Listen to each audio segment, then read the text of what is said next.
All right, in this explainer, we're going to dig into something most of us have in our closets, the simple, comfortable hoodie. But we're about to unravel a story that's woven right into its fabric. A story you've probably never heard before. I mean, really think about it.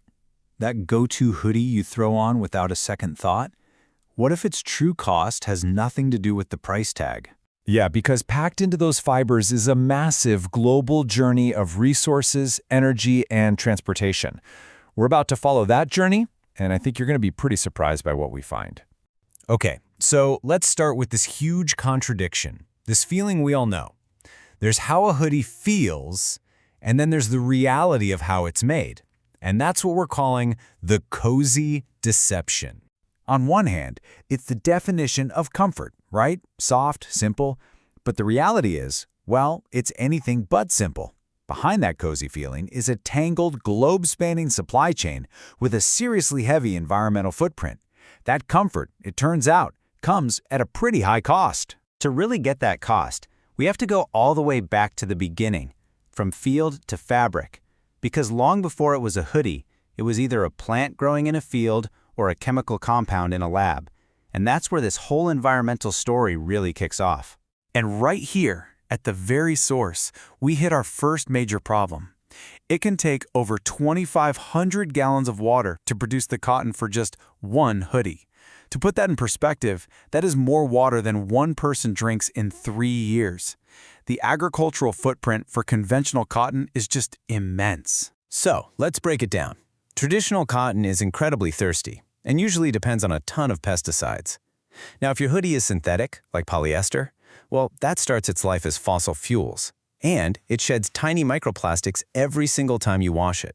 And it doesn't matter what it's made of. The dyeing and finishing processes are super intense, using a ton of energy and chemicals. So once the raw fabric is made, our hoodie basically becomes a world traveler. It's about to go on this massive global tour, racking up thousands of miles and leaving a trail of carbon emissions every step of the way. First, let's say the raw cotton is grown in one country. But, that's just stop number one on the tour. From there, that cotton is shipped, often thousands of miles, to a completely different country. That's where huge, energy-guzzling factories spin it into thread and weave it into fabric. And the journey still isn't over. That fabric then gets sent to another place for cutting and assembly, before the finished hoodie is finally shipped out to stores all over the world. We're talking 3 continents, thousands of miles, all for just one piece of clothing. This chart really shows you the impact of all that travel. Every single leg of the journey adds to its carbon footprint. But just look at the difference here. Air freight, while it's fast, has an absolutely staggering carbon cost compared to the other options. So the hoodie finally makes it into your closet. The story should end there, right? Not quite. Its environmental impact continues for as long as you own it, and even after that. This is pretty wild, but a huge chunk of a hoodie's lifetime carbon footprint actually comes from our own homes, from how we take care of it. And the single biggest energy hog? The tumble dryer. So what happens when we're done with it? Well, in our current fast fashion world, the lifespan of clothing is shorter than it's ever been. Discarded hoodies pile up in landfills where they can release methane, a really potent greenhouse gas, as they decompose.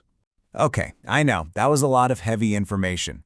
But here's the good news. The story does not have to end in a landfill. We actually have the power to change this whole narrative. So let's talk about how we can start re-wearing the future. There are 3 really powerful things we can all do. First, choose more eco-friendly fabrics from the start. Second, adopt smarter care habits. Wash cold and just skip the dryer.